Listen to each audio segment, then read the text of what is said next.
Dear students, आज हम पढ़ेंगे चैप्टर नंबर 12 वृत्तों से संबंधित क्षेत्रफल।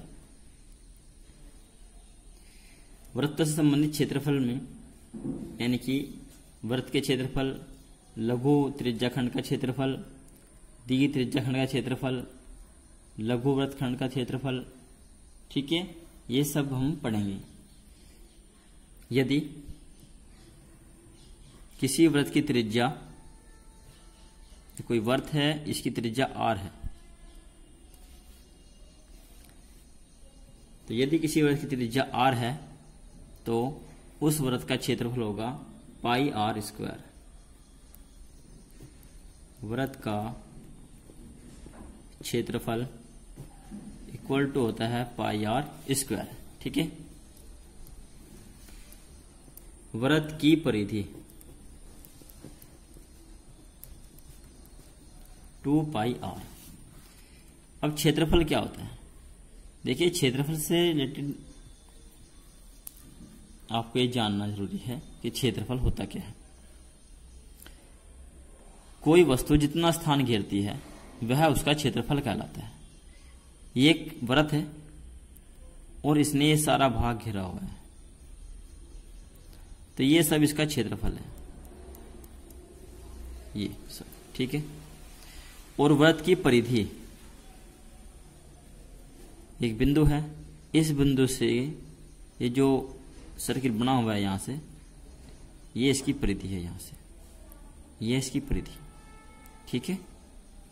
और क्षेत्रफल जितना भी सब अंदर का पोर्शन है, ये सब इसका क्षेत्रफल है।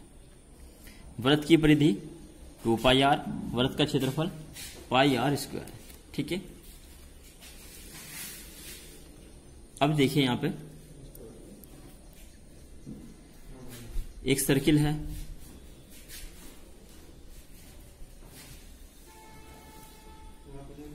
एक सर्किल है और ये इसका केंद्र है।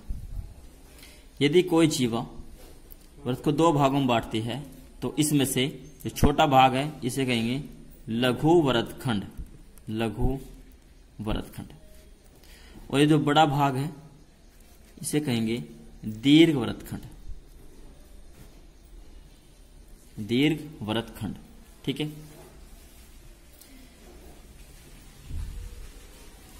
ये एक वृत्त है, इसका केंद्र O है। यदि केंद्र से ये कोई इसका चाप है, देखिए यहां पे ए बी ये कोई चाप है, और चाप द्वारा केंद्र पर कोई भी कोण अंकित हो रहा है, ये इसकी त्रिज्याएं है, मान लीजिए r त्रिज्याएं है। तो त्रिज्याओं और चाप के बीच का जो क्षेत्रफल है, ये यहां पे कोई कोण अंकित हो रहा है थीटा, तो इसको हम कहेंगे लघु त्रिज्याखंड। इस भाग को क्या कहेंगे हम, जो त्रिज्याओं के और चाप के बीच में है, ये चाप है ए बी, त्रिज्याओं और चाप के बीच का जो क्षेत्रफल होगा उसे कहेंगे लघु त्रिज्याखंड का क्षेत्रफल, लघु त्रिज्याखंड। ये भाग कौन सा है? लघु त्रिज्याखंड। और बाकी जो ये बचा हुआ है ऊपर इधर, ये है दीर्घ त्रिज्याखंड, दीर्घ त्रिज्याखंड। तो वृत्तखंड और त्रिज्याखंड, ये ध्यान से आपको जो है इसमें डिफरेंस समझ में आ रहा होगा, ठीक है। अब देखिए आगे कुछ समझिए तथ्यों को।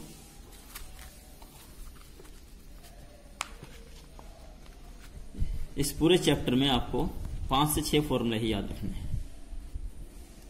अब पहले इसके तथ्य समझिए, इसका कंसेप्ट क्या है। देखिए, ये कोई वृत्त है,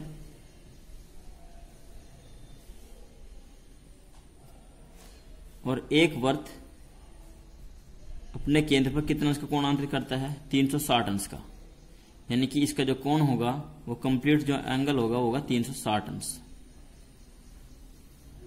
ठीक है। अब समझिए, यहां पे और समझिए,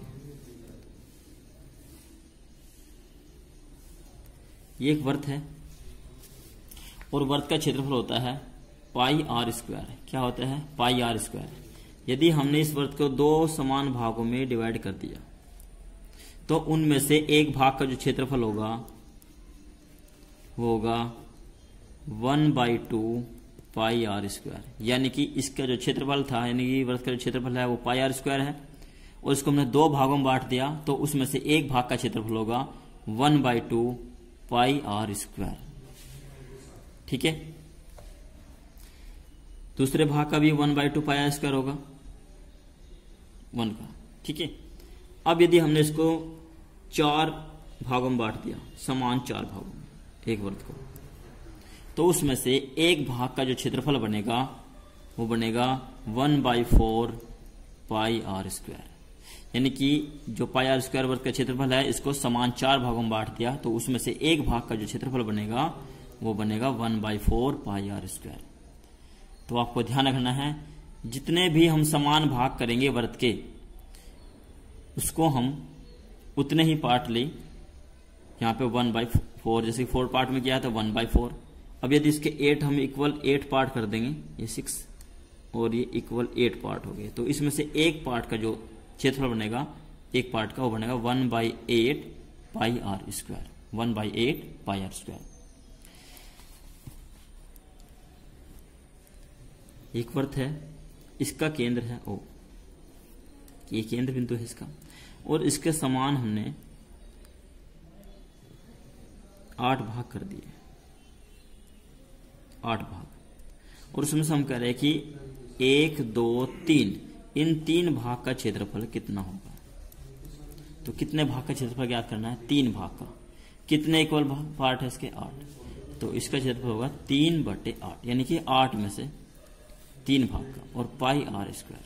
क्षेत्रफल क्या होता है वृत्त का, पाई आर स्क्वायर, और टोटल हिस्से कितने हैं, 8, तो 8 में से कितना क्षेत्रफल ज्ञात करना है, 3 का, तो 3/8 पाई आर स्क्वायर। ठीक है, यदि हमें 2 भाग का क्षेत्रफल ज्ञात करना है तो 2/8 पाई आर स्क्वायर।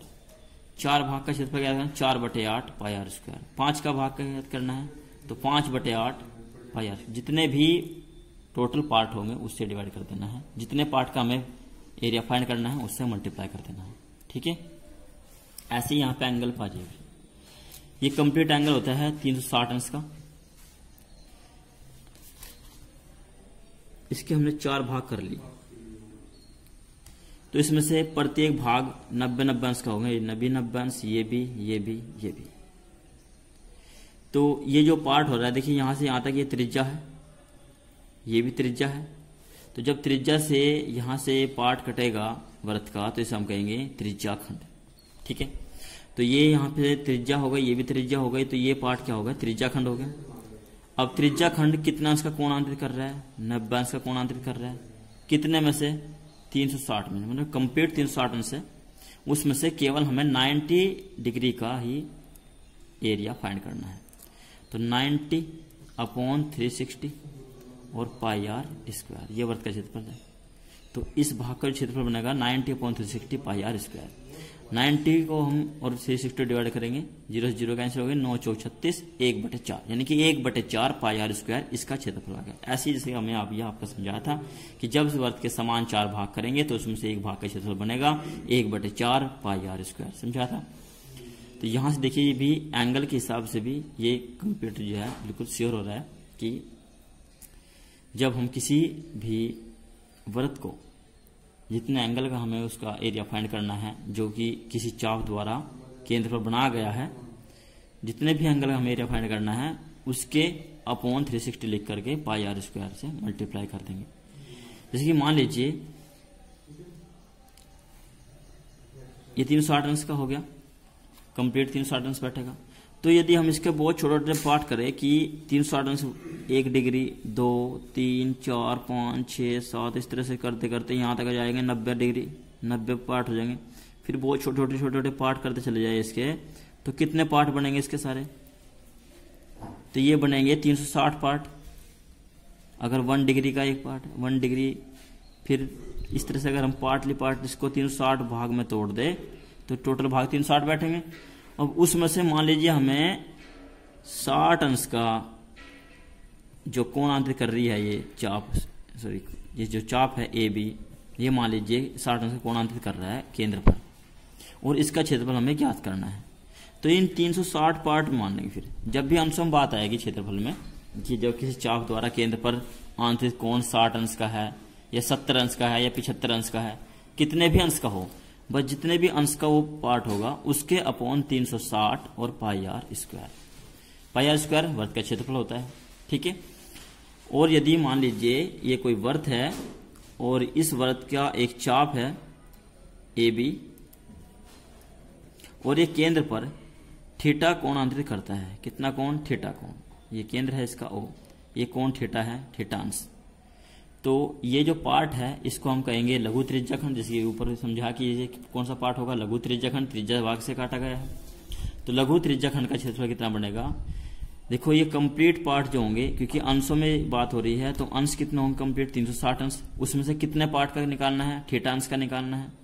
तो theta upon 360 into pi r square, theta upon 360 into pi r square, ये किसका क्षेत्रफल हो गया, लघु त्रिज्याखंड का क्षेत्रफल हो जाएगा, ठीक है। किसका क्षेत्रफल होगा ये, लघु त्रिज्याखंड। लघु त्रिज्याखंड का क्षेत्रफल क्या होता है, theta upon 360 pi r square, ठीक है। और यदि हमें दीर्घ त्रिज्याखंड का क्षेत्रफल ज्ञात करना है तो दीर्घ त्रिज्याखंड का क्षेत्रफल कितना हो जाएगा, दीर्घ त्रिज्याखंड का क्षेत्रफल हो जाएगा इस कंप्लीट सर्किल में से, यानी कि पाई आर स्क्वायर का क्षेत्रफल है, तो पाई आर स्क्वायर में से जो लघु त्रिज्याखंड का क्षेत्रफल आएगा इसको माइनस कर देंगे। जैसे यहां सोचिए ये एक पूरा सर्किल है, इसका क्षेत्रफल हमने मान लिया 100 वर्ग सेंटीमीटर है, इसका क्षेत्रफल कितना है कंप्लीट का 100 वर्ग सेंटीमीटर। ये लघु त्रिज्याखंड है, इसका क्षेत्रफल है मान लीजिए 25 सेंटीमीटर स्क्वायर, यानी कि 25 वर्ग सेंटीमीटर। तो बाकी कितना बचा, बाकी बच गया 75, ठीक है।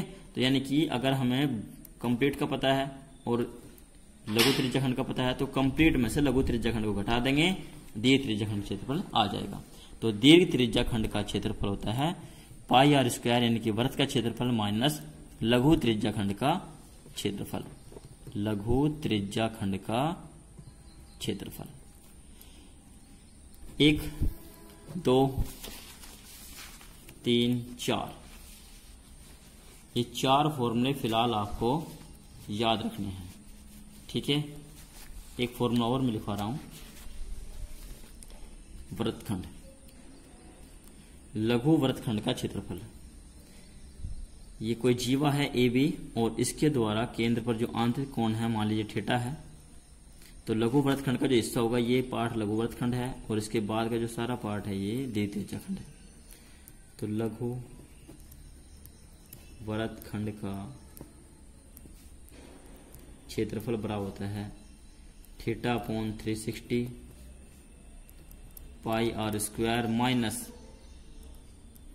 Are square upon 2 into sine theta. ये फॉर्मूले आपको याद रखने हैं। 5 फॉर्मूले आपको लिखवा दिए, 3 फॉर्मूले ये हैं और 2 ये हैं। ये 5 फॉर्मूले आपको अच्छे से कवर कर लेना है। यदि ये समझ में नहीं आया वीडियो दोबारा देखिए, समझिए, ठीक है। जो यहाँ पे एंगुलर से समझाया गया है आपको, ये बहुत अच्छे से आपको समझ में आना चाहिए। वीडियो दोबारा देखिए, नहीं समझ में आए तो फिर फोन करके पूछिए, ठीक है। इसको अच्छे से कवर कर लीजिए। ये 5 फॉर्मूले आपको अच्छे से याद रखने हैं। कल हम एक्सरसाइज करेंगे इसकी, ठीक है बेटा। आज के लिए इतना ही।